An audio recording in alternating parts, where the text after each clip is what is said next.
Ya, selamat pagi, siang, malam, sore semuanya. Kembali lagi dengan saya di channel Gusmul.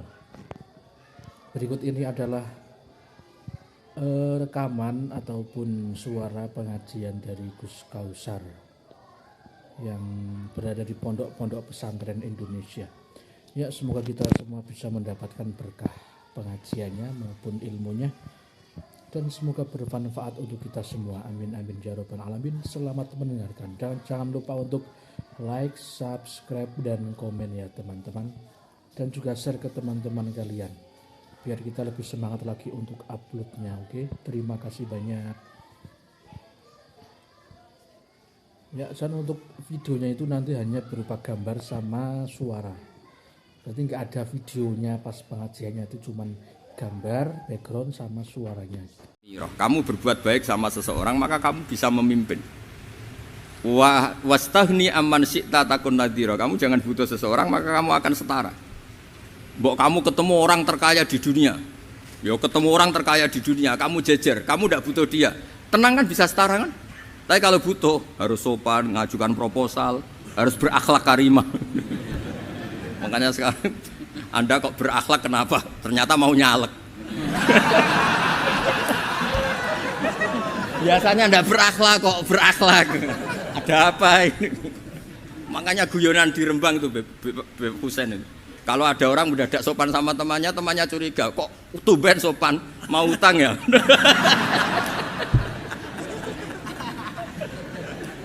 Zaman akhir itu kacau.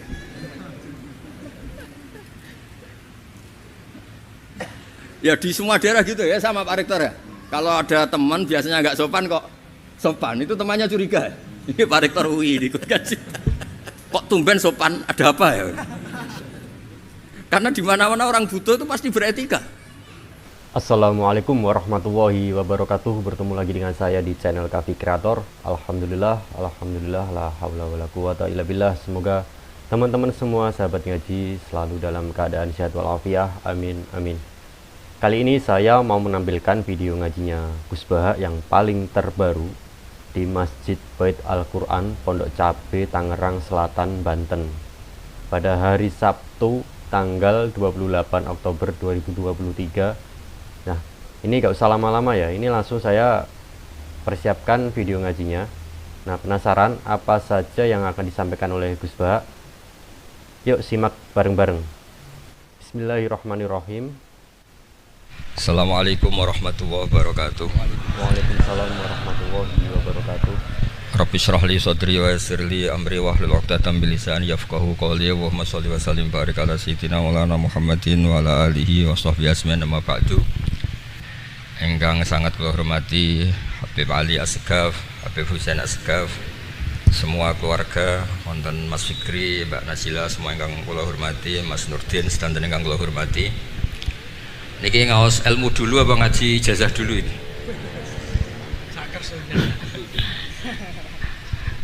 Ini kok malah aneh. Buatan usah ribet. Buatan cek 1 2 5 pakai ini aja, tidak usah ini aja.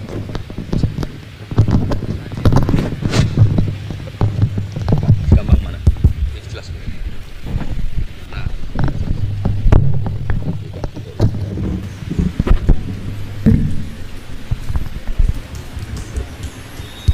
Ya, niki ngaji ilmu dulu, nanti bagian terakhir ijazah. Bismillahirrahmanirrahim. Ini riwayatul Bukhari. Haddatsana Abdullah bin Yusuf, haddatsana Les, haddatsana Sa'id Al-Maqburi an Nabi Hurairah radhiyallahu anhu qala an-nabiy sallallahu alaihi wasallam. Ma minal anbiya'i nabiyyun illa qad u'tiya minal ayat ma mithluhu amana alaihil bashar.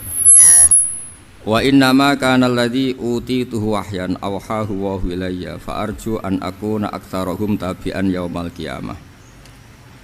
Dados kita tahu semua nabi itu punya mukjizat, ya, semua nabi itu punya apa? Mukjizat. Mukjizat itu hal yang luar biasa yang memastikan manusia itu tidak bisa menyainginya atau menandinginya. Dan rata-rata mukjizat nabi dulu itu fisik. Misalnya ontanya Nabi Soleh itu kan onta tapi keluar dari batu, itu kan aneh, aneh sekali. Atau tongkat Nabi Musa bisa simsalabim mengeringkan laut apa? merah. Semua nabi itu punya mukjizat dan semuanya berbentuk fisik. Kecuali mukjizatul Rasulullah Shallallahu Alaihi Wasallam itu berupa Al-Quran. Al-Quran itu konsep ilmiah. Terus kata Rasulullah Shallallahu Alaihi Wasallam, tapi saya karena Quran itu justru berharap pengikutku besar dan sampai hari kiamat. Sekarang kita logika ya. Andaikan kamu punya tongkatnya Nabi Musa, kalau kamu suka uang, kepikirannya dijual apa dipakai? Kalau kamu suka uang, dipakai. Kalau kamu ahli suudon itu pikirannya ndak, ini asli ndak. Karena yang melihat di Turki itu ya sebagian gitu. Kalau yang suka perdukunan itu bayangkan tuh miliknya. Mungkin dipakai ngakali orang atau apa, pokoknya bayangkan tuh miliknya. Kalau yang kolektor pikirannya itu nanti ini laku berapa. Tapi kalau peneliti mungkin pikirannya itu ini asli apa enggak? Bukti aslinya apa? Repot lah. Lagi pula kalau kamu punya utang terus mau apa? Istri kamu marah mau apa? Kalau pakai tongkat. Nah, beda dengan mukjizatnya Quran itu semuanya apa? Ilmiah. Orang yang sedang harmonis dengan istri bisa pakai ayat di antara ayat-ayat Allah itu apa? Wa ja'ala bainakum mawaddatan warahmah. Nanti kalau ditakdir cerai, saya tidak menyarankan cerai. Kalau ditakdir cerai, itu masih dimotivasi sama Allah. Wa iyyatafarraqa yughnillahu kullam min sa'ati. Jika suami istri itu cerai, jangan-jangan suaminya dapat istri lebih baik, istrinya nanti dapat suami lebih baik. Jadi yang masa lalunya dianggap prahara. Kan banyak orang suaminya meninggal ketika nikah lagi ditanya, kangen sama suami pertama, alhamdulillah ini lebih baik. Padahal suaminya yang meninggal itu berharap istrinya ini kangen, ternyata dia sudah syukur dapat suami yang lebih baik. Jadi Quran itu menunggui kita ila yaumil qiyamah. Kita tidak bunuh diri, itu ya barokahnya Quran. Karena problem apapun kita dinasihati sabar, dinasihati sabar. Kan nggak mungkin kamu pegang tongkatnya Nabi Musa, punya masalah apa saja ngelihat tongkat, bisa apa tongkat. Tapi kalau Quran kan nasihat, solusi. Makanya Nabi berharap dengan Quran ini, saya berharap pengaruh saya, pengikut saya terbanyak ila yaumil qiyamah. Terus beliau dikomentari begini sama, ini Fathul Bari, sarahnya Bukhari. Al-muradu anna mu'jizatil anbiya inqaradat binqiradi a'sorihim falam yusyahidha illa man hadaraha. Problem mukjizat nabi-nabi dulu itu kan fisik, sehingga yang tahu kalau Nabi Soleh punya unta yang ajaib itu yang tahu ya hanya yang hadir saat itu. Yang tahu kalau tongkat Nabi Musa bertuah itu juga yang tahu hanya yang hadir saat itu. Selebihnya tahu tongkat ya di museum. Tapi kalau Quran menjadi solusi, menjadi panduan, menjadi pegangan itu ila yaumil qiyamah. Kita beri contoh ya, Quran panduan yang paling gampang misalnya begini. Dulu ini cerita ya. Dulu itu ada orang kafir cerdas namanya Jubair bin Mut'im. Itu saking pinternya dia, pinter juga tokoh. Itu sebagai delegasi pembebasan Asra Badrin. Jadi tawanan-tawanan perang Badar itu mulai dulu ya ada negosiasi mau dibebaskan. Terus orang-orang kafir ini menugaskan namanya Jubair bin siapa? Mut'im. Ini ada di Bukhari. Karena ini ngaji di Jakarta. Kalau orang nggak tahu hadis juga tanya ini sahih ndak itu. Wong nggak tahu kok tanya itu aneh-aneh. Padahal kalau dibodoni itu ya nggak tahu. Tapi ya tetap tanya, hadisnya ini sahih ndak? Ini kata kiai apa kata nabi ini ya? Memangnya kata nabi kamu dengar kan ya lewat kiai. Memang. Setelah itu Jubair itu datang ke Madinah. Dengerin ya, datang ke mana? Madinah. Kemudian dengar Nabi baca Wattur pas sholat maghrib. Jubair karena Nabi dulu gak ada hotel, gak ada pondok ya. Pondoknya Nabi hanya sufah itu. Nabi baca maghrib, bukan diskusi, bukan debat, baca Wattur wa kitabi mastur fi raqim mansur wal baitil ma'mur was saqfil marfu wal bakhril masjur terus. Kemudian sampai pada titik ayat am khuliqu min ghairi syai'in.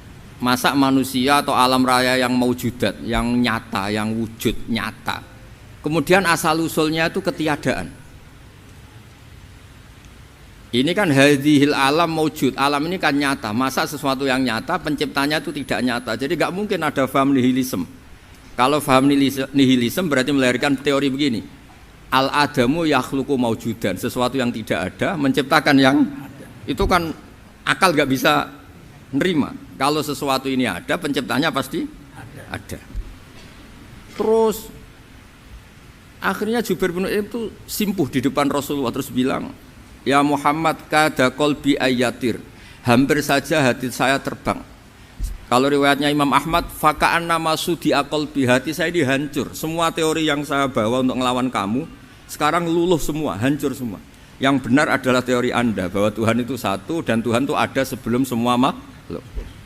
Coba kalau Nabi Muhammad ada Jubair bin Mut'im terus menyembunyikan tongkat dekat mihrab, terus dilihat ini apa, paling pikirannya ini dari kayu apa, terus yang bentuk tongkat itu tukang pemahatnya siapa, kok kurang keren, kalau di Blitar gimana ya, kan malah panjang.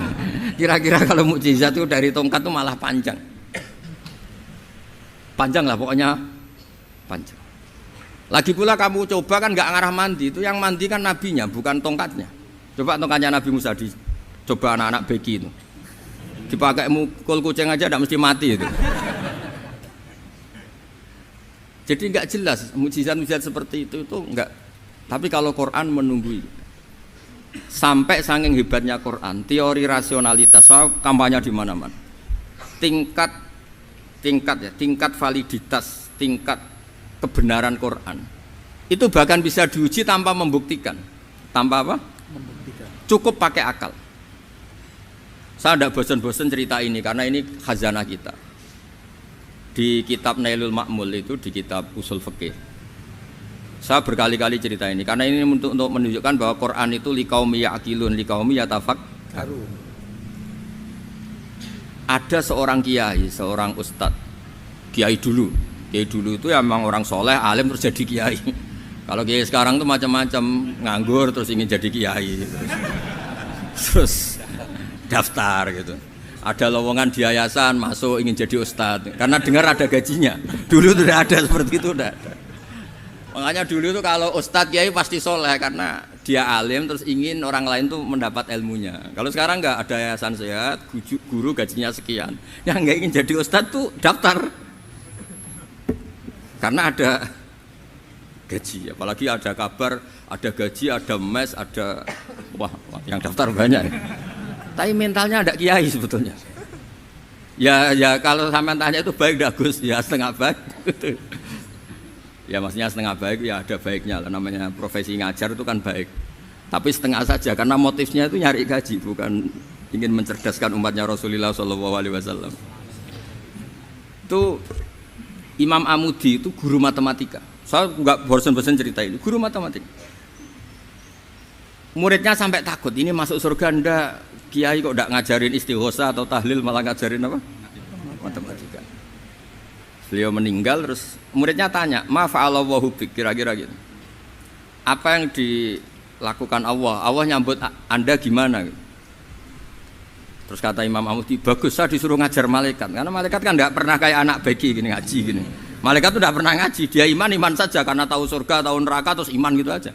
Jadi imannya malaikat tuh enggak keren kita. Masya Allah. Imannya loh. Loh itu yang ngendikan Nabi loh, enggak saya.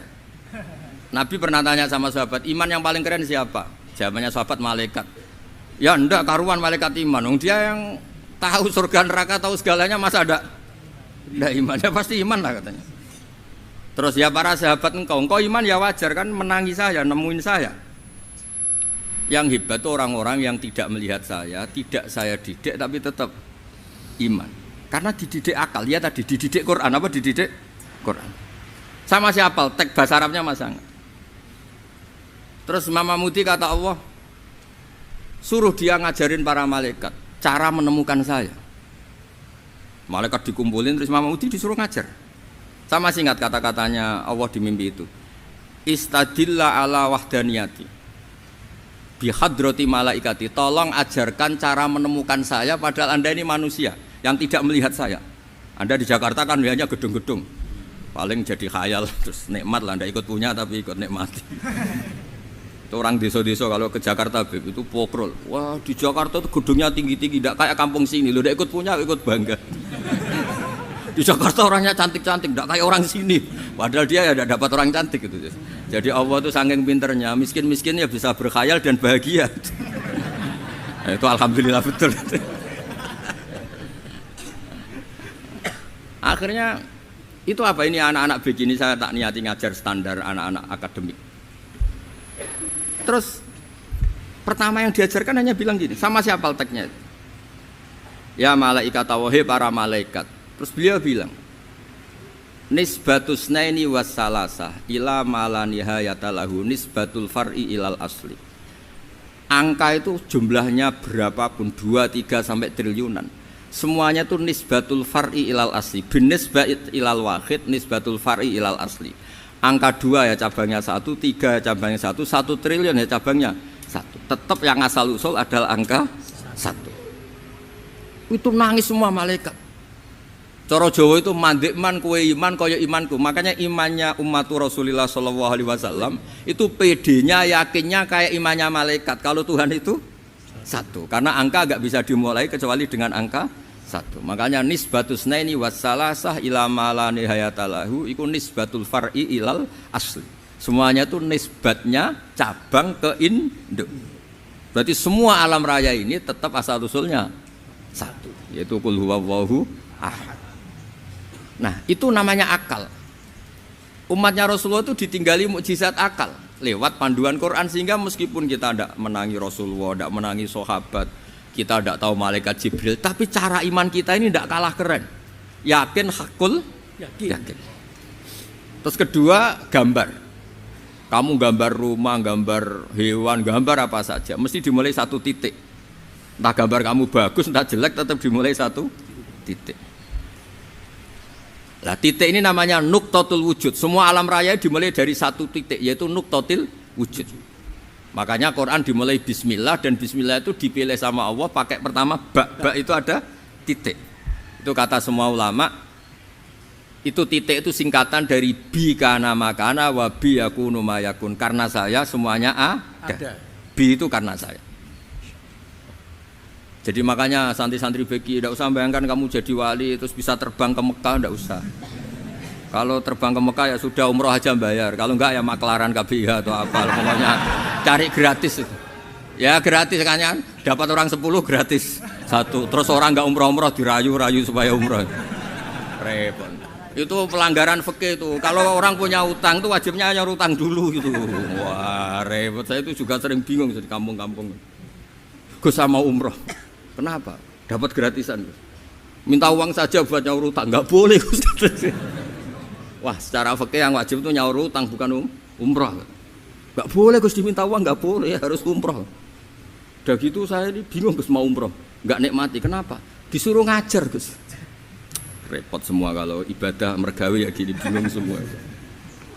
Ya saya mohon anak-anak BK semuanya yang seneng Quran itu harus seneng sampai kayak saya sehingga tahu istidlal, mencari Tuhan dengan cara tauhid yang berbasis akal.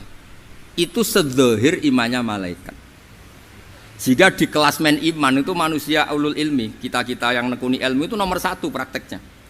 Karena nomor 1 itu Allah karuan kan, syahidah Allah kan enggak tertandingi, syahidah wa annahu la ilaha illallah. Terus wal malaikatu, malaikat kan karuan karena langsung menyaksikan surga. Dan ketiga apa? Wa ulul ilmi. Berarti prakteknya kan nomor 1. Kalau kompetitornya semuanya manusia, ulul ilmi nomor berapa? 1 kan? Nah nomor 3 kan dari Allah, malaikat, ulul ilm. Berarti kalau kompetisinya antar manusia nomor berapa? 1 kan? Nah kenapa ulul ilmi di nomor 3 kan tapi dari Allah, malaikat, ulul? Kerennya kayak apa? Karena cara iman ulul ilmi itu enggak ada ragunya sama sekali. Kamu ragu enggak kalau 2 itu cabang dari 1, asal-usulnya 1? Enggak pernah kan ragu kan? Semua gambar seruat apapun dimulai dari 1 titik, ragu enggak? Enggak kan? Nah, imannya umatnya Nabi karena dipandu oleh Quran itu seyakin itu, sehakul yakin itu. Nah, itu terus Jubair bin Mut'im jadi iman. Am khuliqu min ghairi syai'in am humul khaliq. Terus kata Allah lagi, kalau kamu tidak percaya saya yang bikin langit bumi ya gampang dong, kamu saja yang ngomong kalau kamu yang bikin. Paling orang sepakat kamu stres. Terusannya ayat gitu, am khalaqus samawati wal ard. Kalau kamu tidak yakin Allah yang bikin ya silakan Anda klaim saja kalau kamu yang bikin langit bumi. Bala yuqinun. Kamu juga gak mau kan dibilang stres. Nah ini terus saya teruskan ya. Makanya mukjizat terbesarnya Nabi adalah Al-Quran.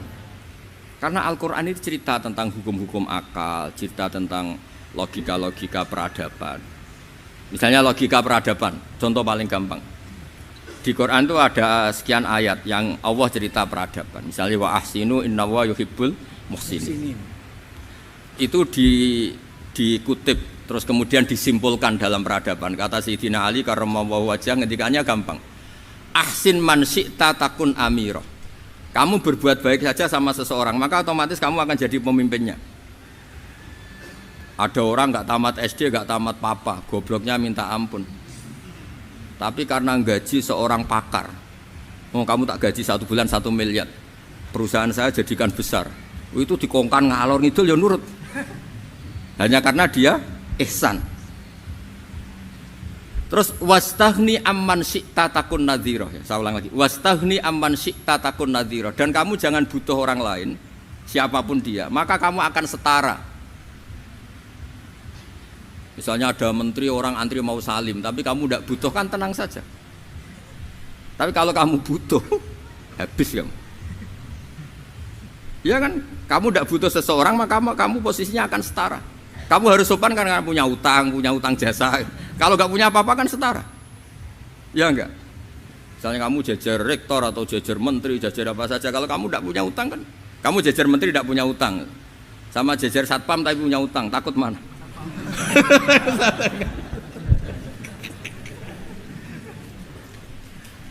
Kalau butuh itu mesti kalah kan? Ada pejabat misalnya nggak begitu cantik sama perempuan cantik yang kamu butuh ingin dicintai, takut mak. Padahal nggak jelas orang ini pangkatnya apa, nggak jelas. Jadi dalam hukum sosial itu kata Sayyidina Ali wastaghni amman syi'ta takun nadhira. Kamu jangan butuh seseorang maka kamu akan setara. Terus yang terakhir wahtas ila man syi'ta takun asiroh. Asiroh pakai sin. Dan silahkan butuh seseorang maka kamu akan jadi budak dia. Ya coba misalnya Anda seorang profesor, seorang alim, seorang kiai top, misalnya mencintai janda di ujung kampung sana, jalan kaki 2 kilo, padahal itu gak tamat SD, tapi gara-gara seneng, kacau kan, logika kepangkatan hilang semua kan. Jadi itu hukum peradaban, itu mewakili isi-isi sosial yang diterangkan Quran. Ya, dari paketnya 3 tadi ya. Ahsin man syi'ta takun amirah. Kamu berbuat baik sama seseorang maka kamu bisa memimpin. Wastaghni amman syi'ta takun nadhira. Kamu jangan butuh seseorang maka kamu akan setara. Mbok kamu ketemu orang terkaya di dunia. Ya ketemu orang terkaya di dunia, kamu jejer, kamu tidak butuh dia. Tenang kan bisa setara kan? Tapi kalau butuh harus sopan, ngajukan proposal, harus berakhlak karimah. Makanya sekarang Anda kok berakhlak kenapa? Ternyata mau nyalek.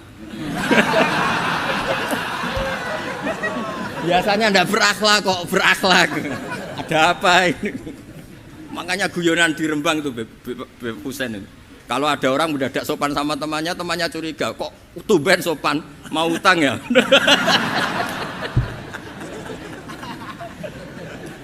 Zaman akhir itu kacau.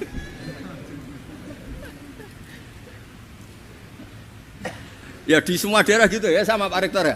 Kalau ada teman biasanya nggak sopan kok sopan, itu temannya curiga. Ini Pak Rektor UI ikut kaji. Kok tumben sopan, ada apa ya? Karena di mana-mana orang butuh itu pasti beretika. Kamu punya teman paling berdua, kalau mau utang berakhlak gak? Atau misalnya kamu punya adik cantik terus punya teman berdua, kalau cinta adik kamu berakhlak gak?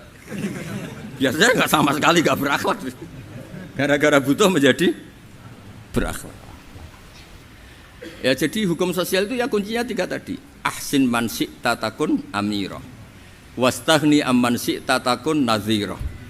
Terus wahtas ila man syi'ta takun asira.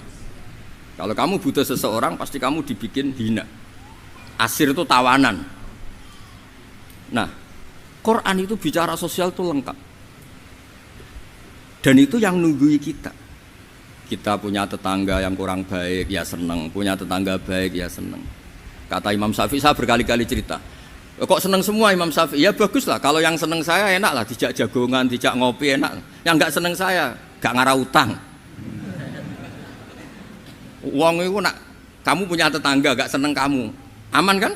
Aman. Gak akan pinjem uang kan, pinjem mobil. Uang gak seneng kok. Makanya Imam Syafi'i itu kalau ngedikan luar Syafi'i, diceritain orang.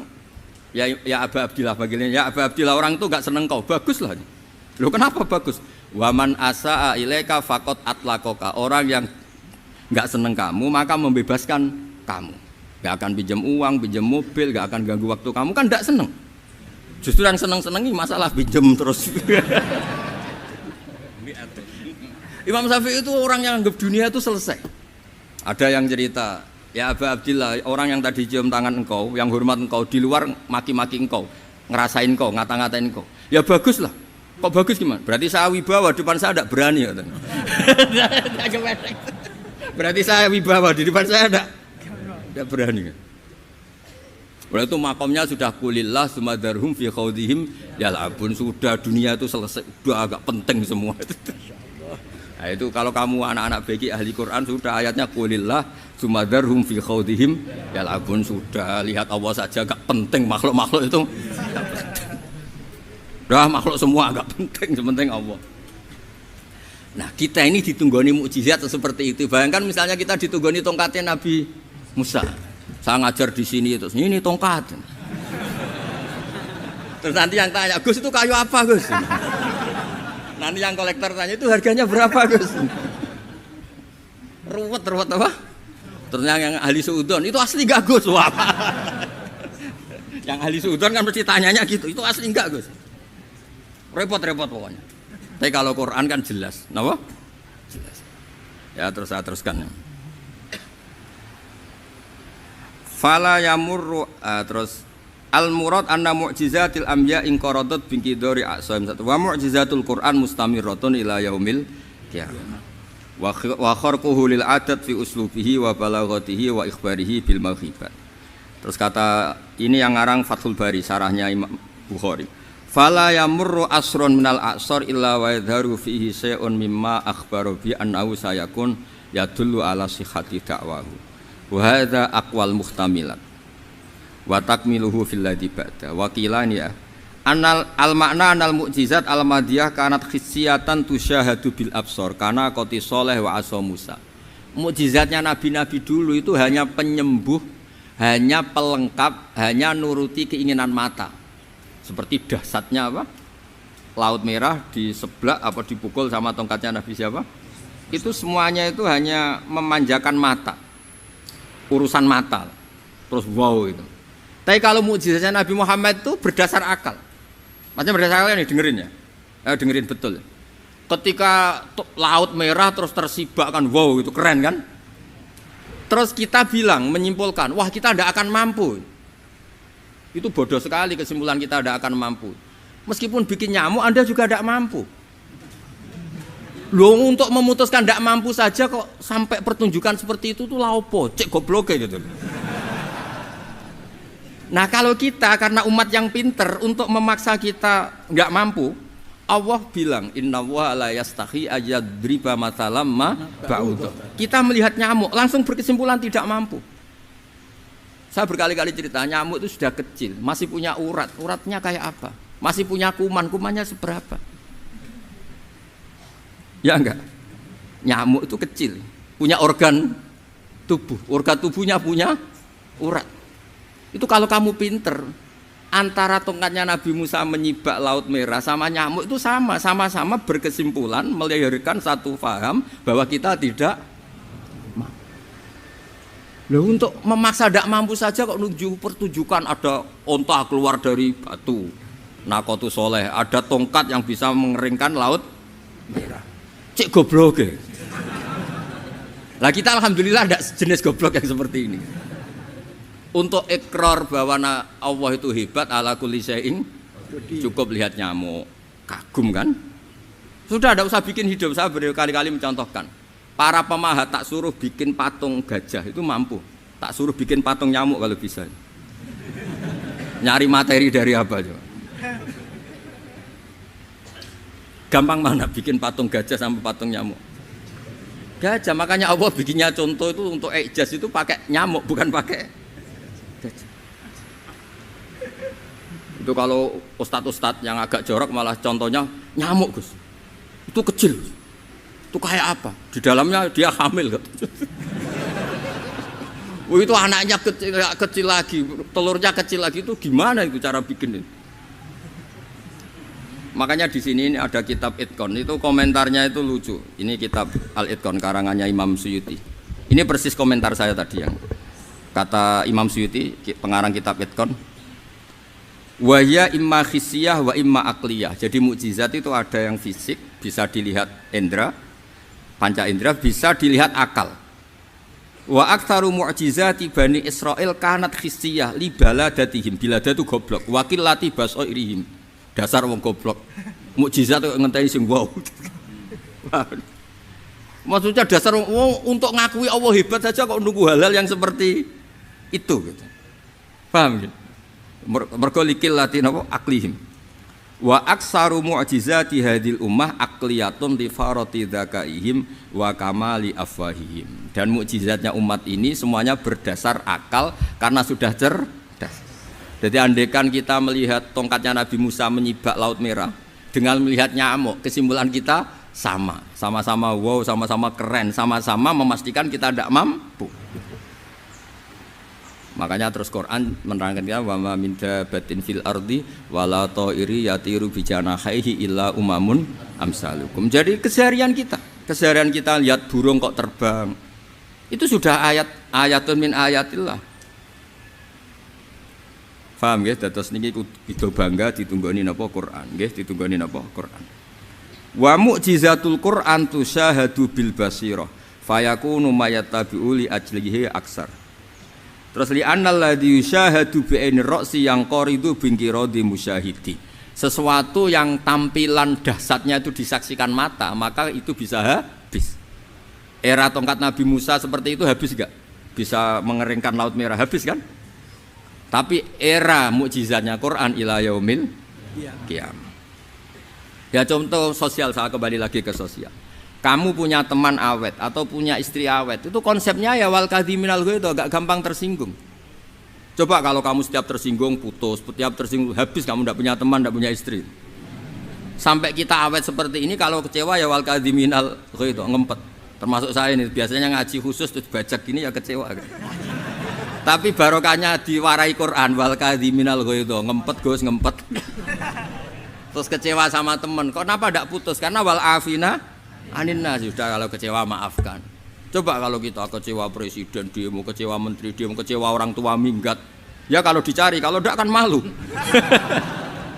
Saya itu punya teman tak tanya, kecewa Gus sama bapak itu, kenapa tidak minggat? Malu. Kenapa malu? Takut gak dicari. Itu orang tuh paling malu itu kalau keluar dari rumah nggak di.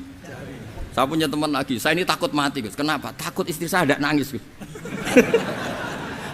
Itu kematian terburuk itu kalau sudah mati, tahu istrinya tidak nangis. Oh, itu malu betul itu. Makanya jangan mati. Pokoknya pastikan orang sekeliling Anda nangis itu baru berani mati. Kalau tidak jangan. Ya jadi mukjizatnya Nabi itu luar biasa. Walladzi yusyahadu bi'ainil aqli bakin yusyahiduhu kullu man jaa ba'dal awali mustamirran. Sesuatu ilmiah, sesuatu agama atau apa saja yang logis itu akan abadi ila yaumil. Kayak tadi, ketika kita kecil diajari apa? Wujud, qidam, baqa, mukhalafatul hawadisi, qiyamuhu binafsihi wahdaniyat qudrat irada. Itu ila yaumil qiyamah. Karena kita pasti punya logika tadi. Masa alam raya yang maujud didahului ketiadaan. Kemudian ketiadaan ini kita rumuskan, ketiadaan inilah yang bikin alam raya. Di mana-mana nihilisme, ketiadaan ya layu asfirusai, namanya tiada ya tidak punya akibat apapun. Yang punya akibat apapun ya sesuatu yang wujud. Lalu itu kan ila yaumil qiyamah, sampai kapanpun teori itu akan nunggui kita ila yaumil qiyamah. Tapi kalau tongkat Nabi Musa ketika kita tidak melihat kan punya alasan tidak ngandel, Musa tidak tahu. Tapi kalau kamu seperti ini, orang paling mulhid sekalipun, paling ateis sekalipun, terus ditanya, bisa nggak Anda mulai angka di luar angka 1? Tidak bisa kan? Makanya benar Imam Amudi tadi, ketika diminta Allah, istadilla ala wahdaniyati bi hadrati malaikati, tolong ajarkan kenapa manusia begitu yakin kalau saya ini satu, padahal mereka tidak melihat saya.